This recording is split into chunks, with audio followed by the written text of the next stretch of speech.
Hi friends, ഇന്ന് നല്ല അടിപൊളി ടേസ്റ്റുള്ള ക്രിസ്പി ബീഫാണ് നമ്മൾ റെഡിയാക്കി എടുക്കുന്നത്. ഇതിപ്പോൾ 1 കിലോ ബീഫാണ് നമ്മൾ ഇതുപോലെയുള്ള കഷ്ണങ്ങളായിട്ട് കട്ട് ചെയ്തെടുത്തിട്ടുള്ളത്. ഒത്തിരി കട്ടിയിൽ കട്ട് ചെയ്യരുത് കേട്ടോ. ഇതിലേക്ക് നമ്മൾ 2 ടീസ്പൂൺ കാശ്മീരി മുളക് പൊടി, 1 ടീസ്പൂൺ കുരുമുളക് പൊടി, 1/4 ടീസ്പൂൺ മഞ്ഞൾപ്പൊടി, 1 ഗ്ലാസ് വെള്ളം ഇത്രയും ചേർത്തിട്ട് ഒരു 4 വിസിൽ വരുന്നവരെയാണ് വേവിച്ചെടുത്തിട്ടുള്ളത്. അപ്പോൾ നമ്മൾ ഓവർ കുക്ക് ചെയ്യേണ്ട ആവശ്യമില്ല. ഒരു 75% ഒക്കെ കുക്ക് ചെയ്താൽ മതി. അത് വൺസ് ഒന്ന് തണുത്ത് കഴിയുമ്പോൾ നമുക്കതൊരു കട്ടിംഗ് ബോർഡിലേക്കോ അല്ലെങ്കിൽ ഒരു ടേബിളിൽ വെച്ചിട്ട് ഇതുപോലെ നീളത്തിൽ കട്ട് ചെയ്തെടുക്കണം. തീരെ തിന്നായിട്ട് കട്ട് ചെയ്യരുത്, ഫ്രൈ ചെയ്യുമ്പോൾ പൊടിഞ്ഞു പോവുകയും. അങ്ങനെ നമ്മൾ എല്ലാ കഷ്ണങ്ങളും നല്ല വൃത്തിയായിട്ടൊന്ന് കട്ട് ചെയ്തെടുക്കാം. ഒരു മിക്സിയുടെ ജാറിലേക്ക് നമുക്ക് മീഡിയം സൈസുള്ള ഒരു കഷ്ണം ഇഞ്ചി, 6 ഇതൾ വെളുത്തുള്ളി, പിന്നെ 1 ടീസ്പൂൺ പെരിഞ്ജീരകം ഇത്ര എടുത്തിട്ട് നന്നായിട്ടൊന്ന് ചതച്ചെടുക്കാം. അതിപ്പോൾ ഒരു ഗ്ലാസ് ബൗളിലേക്ക് ഞാൻ എടുത്തിട്ടുണ്ട്. 3 ടീസ്പൂൺ കോൺഫ്ലോർ ആണ് ഇപ്പോൾ ഞാൻ ഇതിലേക്ക് ആഡ് ചെയ്ത് കൊടുത്തിട്ടുള്ളത്. പിന്നെ നമ്മുടെ ബീഫ് വേവിച്ചപ്പോൾ അതിൻ്റെ കുറച്ചൊരു സ്റ്റോക്ക് ബാക്കി വന്നിട്ടുണ്ടാകും. അത് നമുക്ക് ഇതിലേക്ക് ഒഴിച്ചു കൊടുക്കാം. 1 ടീസ്പൂൺ കുരുമുളക് പൊടിയും 1/4 ടീസ്പൂൺ ഗരം മസാലയും കൂടെ ഞാൻ ഇതിലേക്ക് ആഡ് ചെയ്യുന്നുണ്ട്. ഇനി ഇതെല്ലാം കൂടെ നന്നായിട്ടൊന്ന് മിക്സ് ചെയ്ത് കൊടുക്കാം. എന്നിട്ട് ഇതിലേക്ക് നമുക്ക് ആ ബീഫിൻ്റെ അരിഞ്ഞ് വെച്ചിട്ടുള്ള കഷ്ണങ്ങൾ ചേർത്ത് നന്നായിട്ടൊന്ന് മിക്സ് ചെയ്തെടുക്കാം. അപ്പോൾ ഈ കൂട്ട് ഒത്തിരി ഇങ്ങനെ വാട്ടറി ആവാണ്ടിരിക്കാൻ ശ്രദ്ധിക്കണം കേട്ടോ.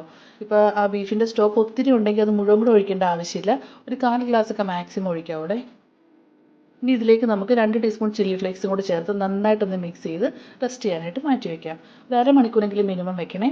അപ്പോൾ ഇനി നമുക്ക് എണ്ണ തിളച്ച് കഴിയുമ്പോൾ അതിലേക്ക് കുറച്ച് കറിവേപ്പിലയും പച്ചമുളകും ഒന്ന് ഫ്രൈ ചെയ്ത് മാറ്റി വയ്ക്കാം. അത് നമുക്ക് ഈ ബീഫ് റെഡിയാക്കി കഴിയുമ്പോൾ ഒന്ന് ഡെക്കറേറ്റ് ചെയ്യാനായിട്ട് യൂസ് ചെയ്യാം കേട്ടോ. കാണാൻ നല്ല രസം ഉണ്ടാവും അങ്ങനെ ചെയ്ത് കഴിഞ്ഞാൽ. അത് ഓപ്ഷണലാണ്, ഇഷ്ടമുണ്ടെങ്കിൽ ചെയ്താൽ മതി കേട്ടോ.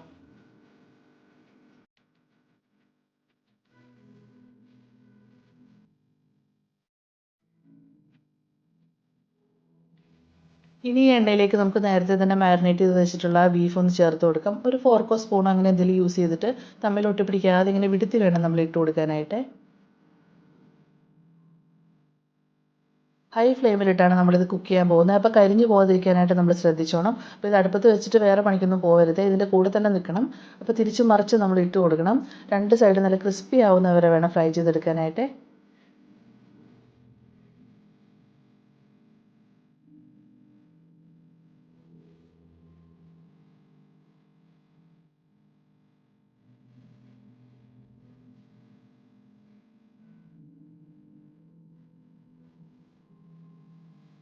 ഇപ്പോൾ ഒരു സൈഡ് നല്ല അടിപൊളിയായിട്ട് ഫ്രൈ ആയി വന്നപ്പോൾ നമ്മൾ തിരിച്ചിട്ട് കൊടുത്തിട്ടുണ്ട്. ഇനി ഈ സൈഡും കൂടെ ഒന്ന് ഫ്രൈ ആയി കഴിഞ്ഞാൽ നമുക്കിത് കോരി ഇതിൻ്റെ എക്സ്ട്രാ ഓയിലൊക്കെ ഒന്ന് പോകാനായിട്ട് ഒരു ടിഷ്യൂ പേപ്പറിലേക്ക് മാറ്റി വയ്ക്കാം. അപ്പോൾ നിങ്ങൾക്ക് കാണുമ്പോൾ തന്നെ മനസ്സിലാവുന്നില്ല, കിട്ടിയ ടേസ്റ്റാണ് ഇതിന്. അപ്പോൾ നിങ്ങൾ എല്ലാവരും ട്രൈ ചെയ്ത് നോക്കണേ. അതുപോലെ നമ്മുടെ ചാനൽ സബ്സ്ക്രൈബ് ചെയ്യാനായിട്ട് മറക്കല്ലേ. Thank you.